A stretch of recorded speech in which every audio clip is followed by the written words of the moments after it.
for all the unknowns and therefore volatility on the way there, the known is that the money helicopters will fly, or happy days will send commodities going. So I'm actually extremely bullish, not just on monetary metals or uranium, but I'm extremely bullish on the entire commodity sector. But I do think we get a buying opportunity when the hard landing materializes first.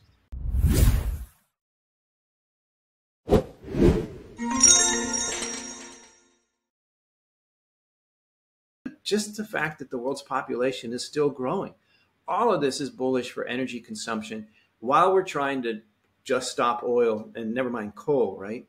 So, you know, even if you love windmills and solar panels, pave the planet with solar panels, they only work part-time.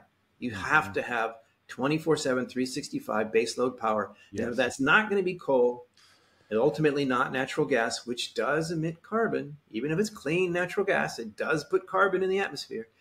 Really, nuclear is your only choice. I want to shift over to the markets here. During both the dot-com bubble bursting and the great financial crisis, when the U.S. entered recession, there were other large economies around the world that were not in recession, and they were able to counterbalance some of the effects that were taking place. But currently, many of the larger economies around the world are either in recession now or are really close to tipping in. Germany, China, Japan, Canada, most of Europe, they're all either in recession or they're teetering on the edge. The U.S. is not yet in recession and the markets haven't busted, but we're at the end of a long business cycle and markets seem to be in a melt-up phase.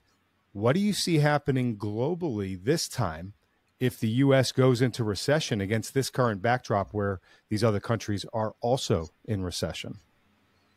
I think of the broader sweep of history. And when you have global situations like this, you know, there are exceptions that are not entirely global, like the Asian contagion back when and so on. But look at the Great Depression. And I would actually differ on the Great Recession. That was a global phenomenon. Of course, not everybody was impacted equally, but we call it the GFC because it was the global financial crisis. I guess I was just saying China poured trillions, I think, into the right. Yes. Yeah. Which was sorry, let me come back to that. My view of history is that when you have truly global malaise, which I think we are seeing now, that affects everybody. It does affect the U.S., even if it holds on. And I would also push back and say, okay, officially we have no recession, or officially you could say we had those 2 quarters back in 2022.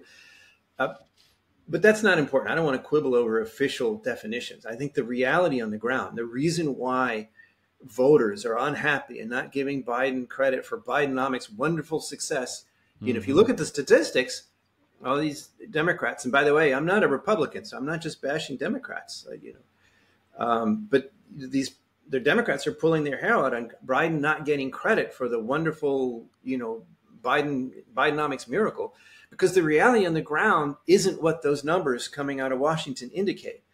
And, you know, okay, the unemployment rate is low, but that includes part-time workers, multiple job workers, and it doesn't include discouraged workers. Right, the U6 more inclusive rate is up over 7%, and it's been ticking up more than the main rate. A lot of, even on mainstream, to give credit where due, there are some people who are talking about rolling recession. And so if you look at anything besides that labor or consumer, you've got a commodities recession, you had a manufacturing recession, we had a freight and shipping recession, we had an earnings recession. Even Wall Street wasn't immune from reality in the real world. So I just think it's a mistake to say, oh, well, United States, American exceptionalism, we're so great, we just don't have any troubles. We have had troubles, just not of the sort that you see in GDP or that are masked. And okay, the wealth effect is a real thing. All this money plowing into Wall Street and, you know, all these stocks going high, or the Magnificent Seven at least, you know, actually even stocks in general are not doing as great as the indices indicate because of the heavy movers. You look at the not weighted indices, of, you know, the level of playing indices. I forgot the technical term for these things, but they show a very different picture. So, okay, not to beat it to death, but that wealth effect, that's real. And so it's not entirely accurate to say, well, these numbers are just made up. I do have great criticism for what Washington does to the numbers. But on the high end of the distribution, that wealth effect is real. But it doesn't affect the larger number of voters down there on the lower end of the economic spectrum who don't benefit from that. And they vote, and there's more of them, by the way. Right. So, you could say mathematically it averages out to this nice number. Bidenomics is doing great. But the reality is it's a smaller number of people making a lot more money over here, and it's a larger number of people making a lot less money over here. And that's showing in the polls. Yeah. And I think also, never mind the polls, okay, back from politics to, the economy, I think that's the reality on the ground, is it's not as happy, happy, joy, joy as the numbers seem to want to show us. So as you started with your intro, the Fed is in a box. I think they're not stupid. I think they're also not ignorant. I think they think that they can't say the truth. They can't say, holy beep, we're in trouble, because that will create the trouble they're trying to avoid. Mm-hmm. This is me being as nice as I possibly can. It's either that or they're absolutely evil. So if we're not going with absolutely evil, then they're stuck in this box that you painted where they can't tell the truth because that would cause a collapse. And so they're desperately doing what they can, trying to say everything's fine, pay no attention to the man behind the curtain. And then we just see how long they can juggle the ball. Now, as a person who, as a government skeptic, like I said, I'd love to see that kind of collapse and reality assert itself and the market correct. But as we start at the very beginning of the conversation, that adjustment will be so painful that as a human being, I have to say, I'm not terribly excited about that prospect either. I mean, so many people are going to get hurt.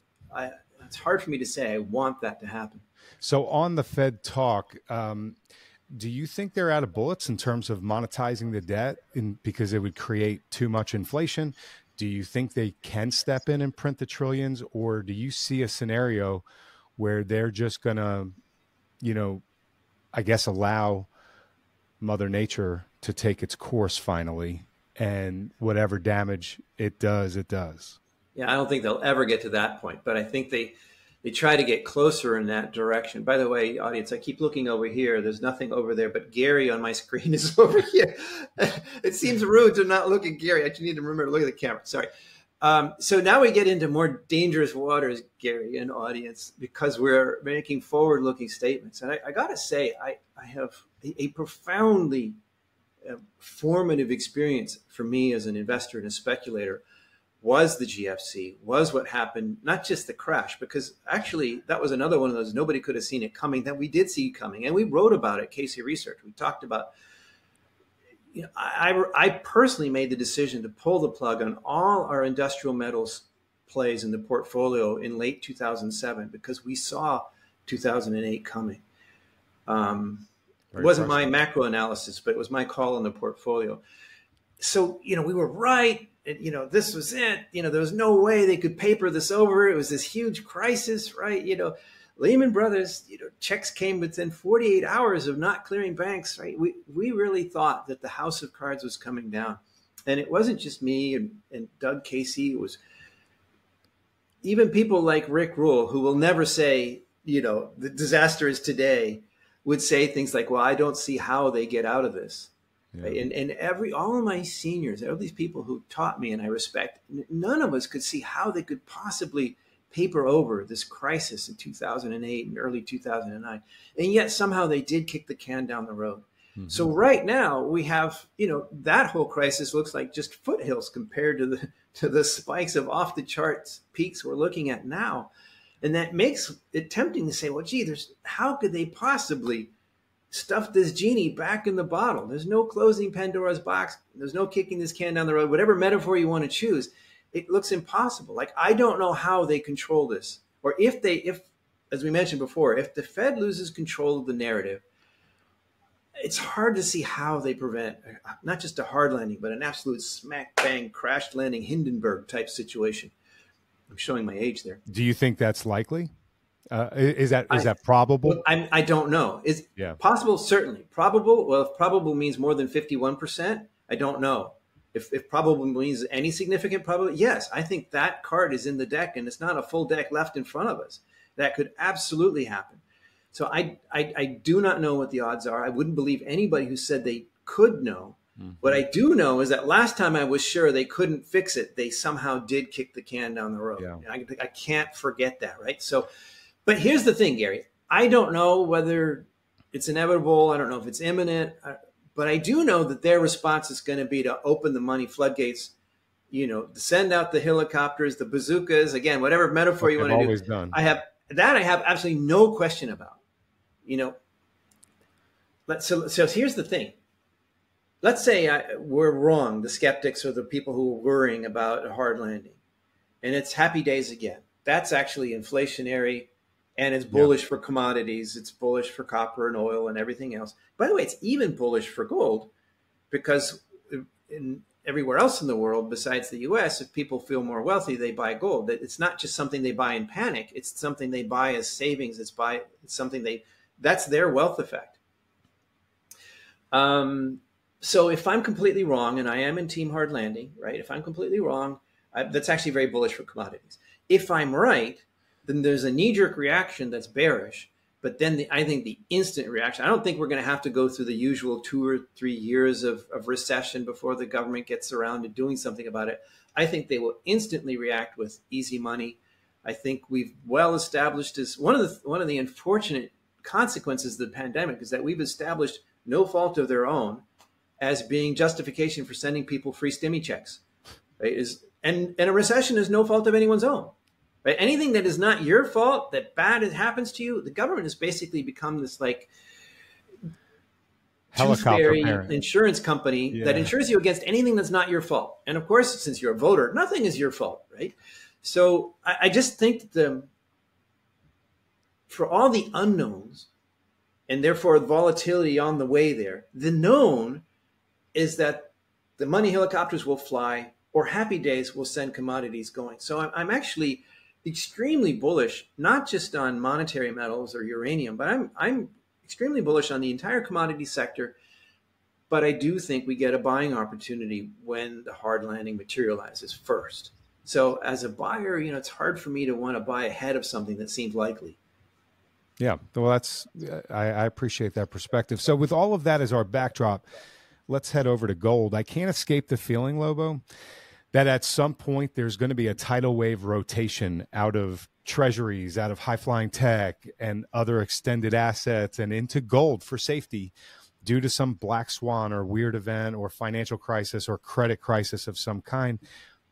Do you share the same sentiment? And what's your overall bull thesis for gold? This context is very challenging for me to maintain my calm demeanor and my reputation as the voice of reason, because it really is quite exciting. We're going into a situation, as I just outlined, that I think is bullish for gold either way. More bullish for gold if the money helicopters fly again. Yeah. But even without that, never mind anarchists like me, the mainstream view is for a soft landing. A soft landing is still a landing. A soft landing is not the airplane keeps flying up forever. It means a mild recession without too much trouble. So the majority of market participants anticipate some form of recession, and that is bullish for gold.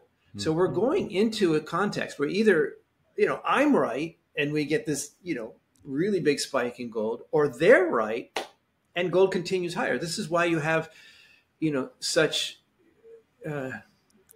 entities as JP Morgan, which, gold bugs have no love for, predicting $2,300 gold by the end of this year. Citi, $2,200, which, we came that close to already in February. I think Goldman Sachs was at 2,500. So yeah, these are mainstream entities, which it makes perfect sense. Recessions are good for gold. If soft landing is a recession, a manageable one, but a recession, then gold goes up, and we're already north of 2,000. So these are not, pie in the sky predictions, and these are mainstream predictions. So if me, as a person who's in team hard landing, it seems like my forecast should be higher than theirs. And that's about as far down that path as I'm willing to get. Because if I put a number on it, I'll be wrong. I hate being wrong. I know that I'll make good money on my stocks if I'm right about the direction. And so the direction just looks, It looks really good, Gary. It does. It does look really good. Lobo, what do you make of this new trend of retailers such as Costco now selling and selling out quickly their gold and silver in their stores? You know, investors on the whole are not buying gold, yet retail is selling out in hours. This kind of seems like a little bit of a disconnect. Can you speak into that? Well, a couple of things. One is you're limited on how many you can buy. So it's not like everybody is rushing to Costco and buying all the gold they have when they run out of, it's a limited amount. It's a limit how many you can buy. If you do the math, you can buy like 2 ounces and they only have like 50,000. So we're not talking billions and billions of dollars Right. here. It's like 100 million or a couple 100 million, right? Mm-hmm. So that on a $10 trillion market, that's not really a big move. Prices being determined on the margin, it's potentially significant if it was new buying. But to my mind, two things. One, an America-centric one, is that one of the big ingredients that's been missing was missing in 2010 and 11 and was missing in 2020 and is still not there now, was really the general population being so afraid of inflation and getting into gold fever. Like in the 1970s, I was just a kid, but I remember this. I remember that your shoeshine boy would talk to you about gold because I was the shoeshine boy. I couldn't afford gold, so I bought silver. I was buying silver dollars, Morgan dollars, with my lawnmower money, babysitting money, right? I remember that. Everybody was talking about how terrible inflation was. Our money was evaporating on us. And so gold was our protection. The bartender would talk to you about it. Everybody, I didn't go in bars at that time, but I heard about it. So that just really hasn't happened on any of these spikes that we've seen recently. So to my mind, that's the significance of this Costco thing.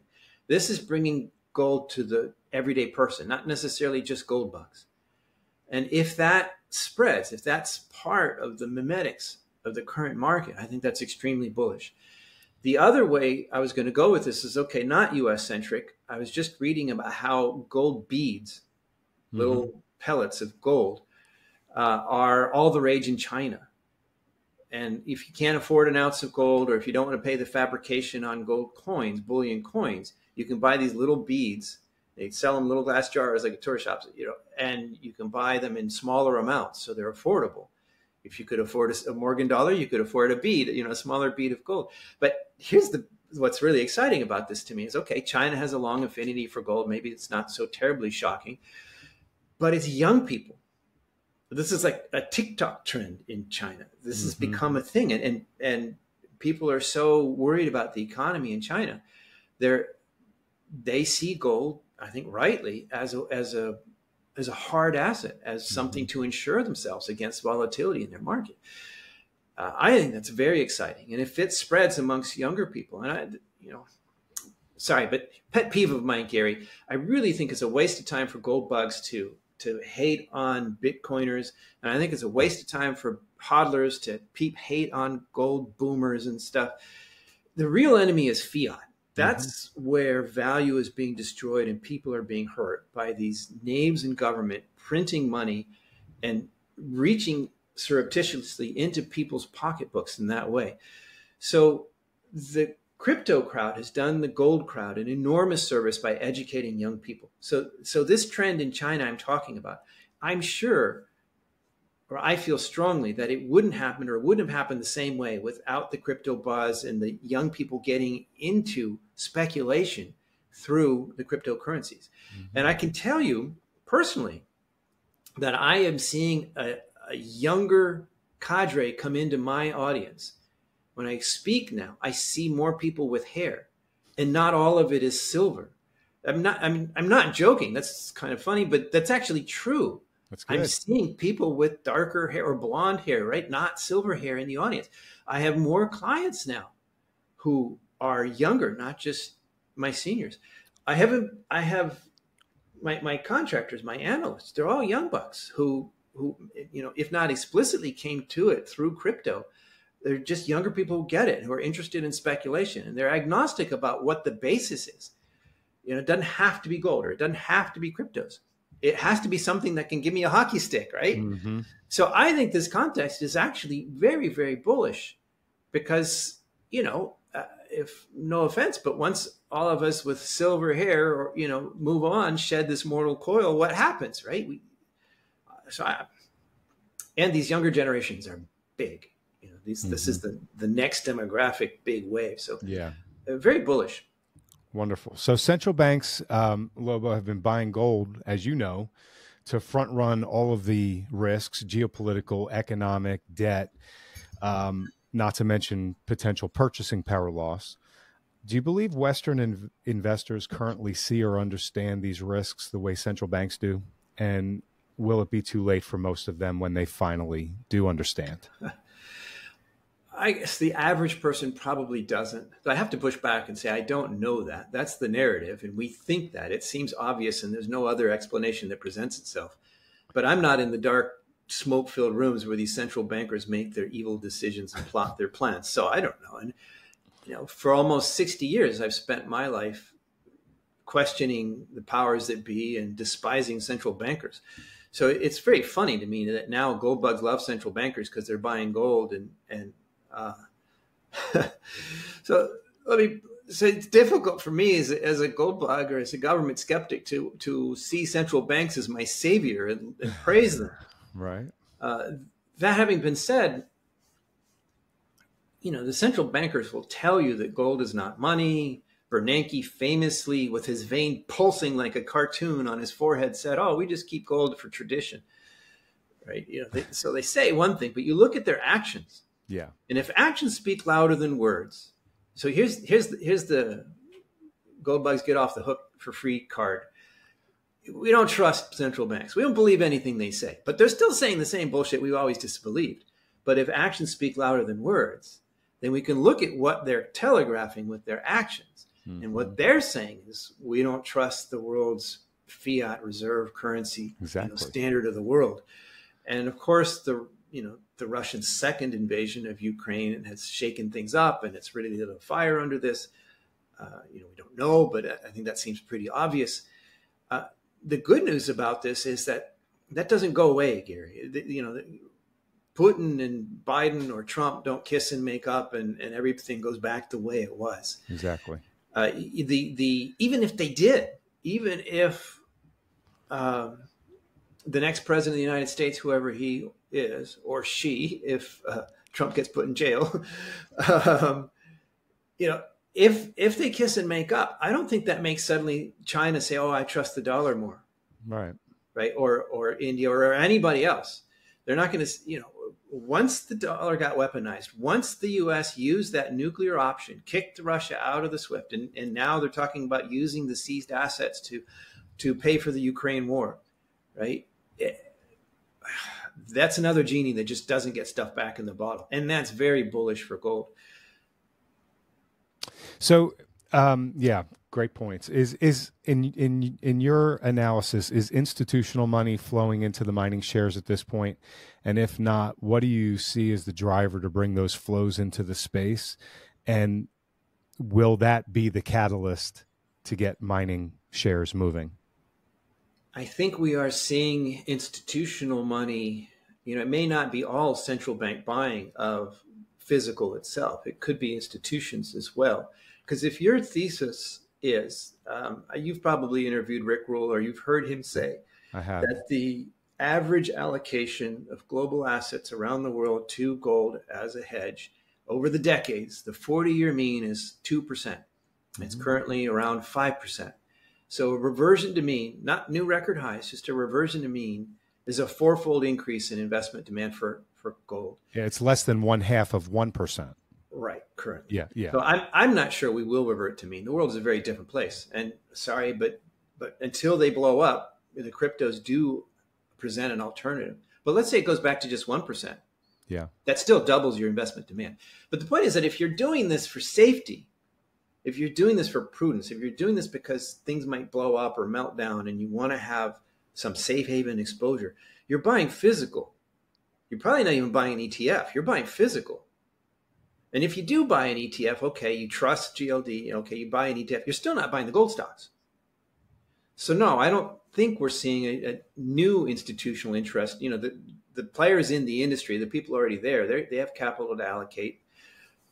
They've been reticent, so there's money in the sidelines there that's interesting. But I don't see a new wave of institutions coming in yet. The fear and the safe haven demand goes more towards physical than it does. And I think that's one reason why the stocks have underperformed the metal. This is something that a lot of people have been, you know, pulling their hair out about. You know, how can gold be at record highs, or at least nominally at record highs, and the gold stocks are still in the doghouse?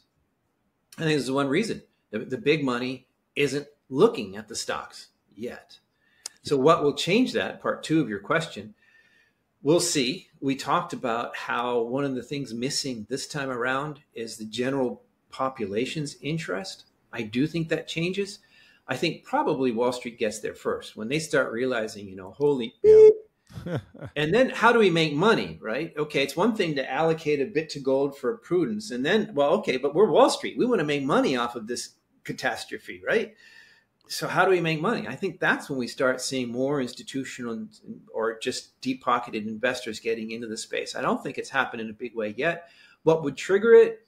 Either systemic risk, more global breakdown, or simply that gold dollar exchange ratio continuing to push to new higher highs. I mean, it brings eyeballs. Yes. Yeah. Yes. It makes headlines, right? You know, it's something that's getting more coverage even now, just because we're well above 2100. That was seen as an unreachable dream before, and now we're above that, talking about is 22 the next domino to fall. Mm-hmm. It's easy to see, you know, without much arm waving, you know, a 10% rise from where we are right now is $2,400 gold. That's just 10%. You know, the market could easily deliver that by the end of this year without doing anything extraordinary. And that alone would generate interest headlines, you know, people going, wow, look at that. How do I make money here, right? And by the way, you asked before about when we were talking about meme stocks and about flavors of the day and uranium. Gold actually has this potential too. It's the sort of thing that if it becomes the buzz, that there's always a large pool of very liquid capital looking for the flavor of the day. Right now, it's AI stocks. Mm-hmm. And you asked about this. And I don't see people just deciding, oh, gold mining is a better industry than AI chip making, and so I'm going to reallocate to gold. But this pool of momentum chasing money, when you start making new and all-time highs and it starts going vertical, I could absolutely see that happening. It's not a prediction. It's not a promise. I'm just saying this could happen, right? Where it just becomes the flavor of the day. Money piles in. People's like, yeah, you know, the barstool betting guy, whatever, they all just pile in because this is where things are going, and it goes nuts. And the only thing I would say about that is if it happens, remember, you know, bears and bulls can make money, but pigs get slaughtered. Make sure that you have some strategy to lock in your gains. I have something I call the Upside Maximizer. It's a free download on the website if you want to look it up. But whatever you do, however you do it,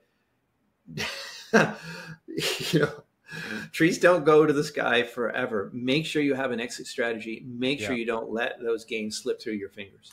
I actually wrote a report on this. I'm going to send it to you after our call and get your input on it. But it's exactly about how FOMO is going to come into the gold space.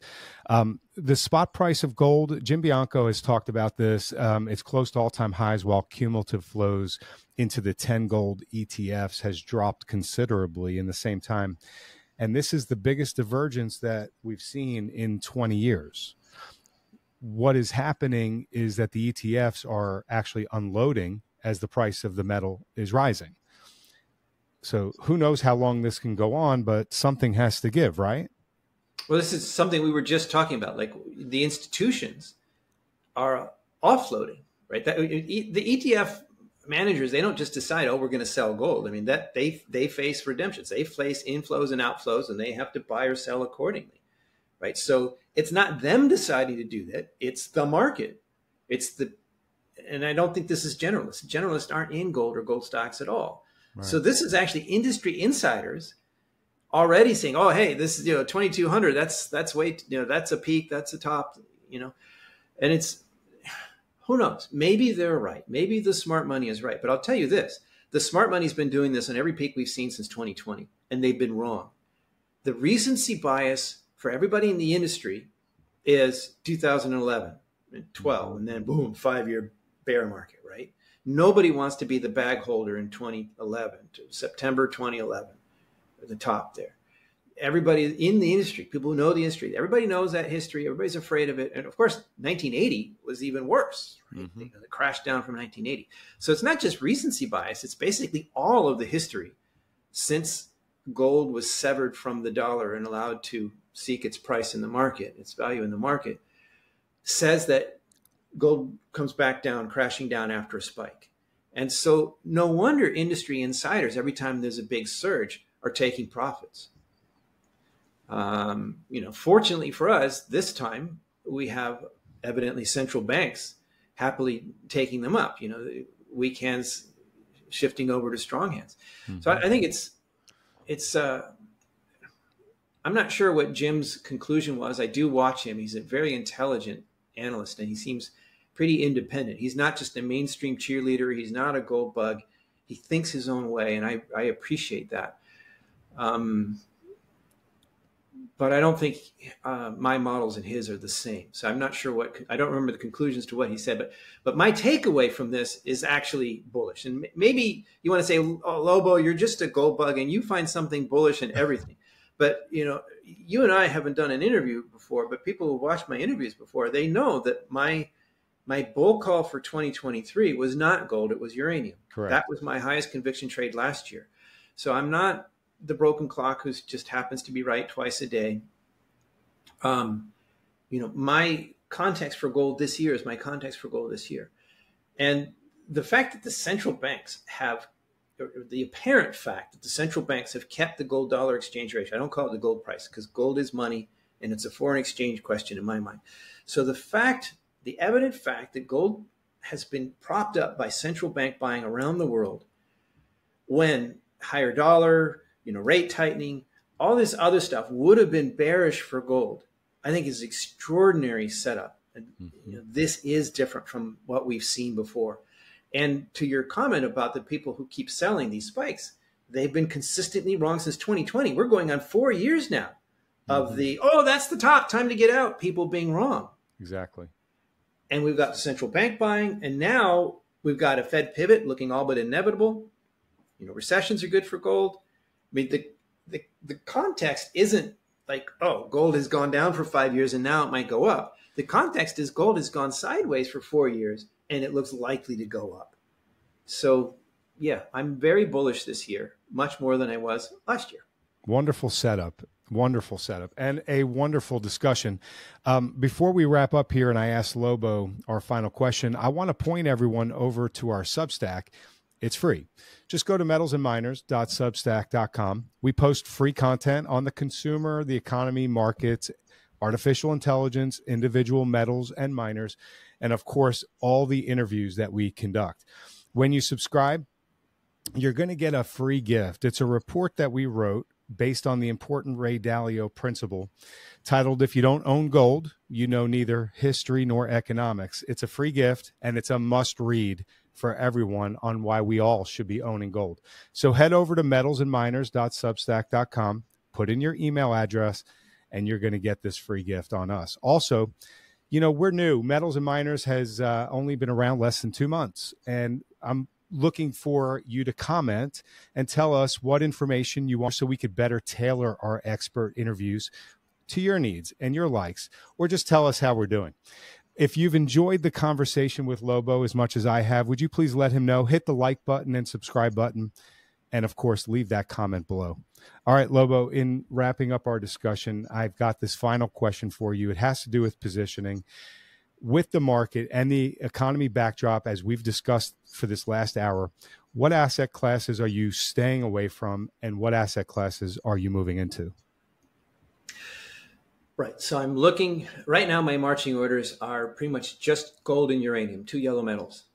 I am not hostile to silver, but even the most diehard silver bulls will tell you that silver typically underperforms gold at first in a bull market and then more than catches up at the end.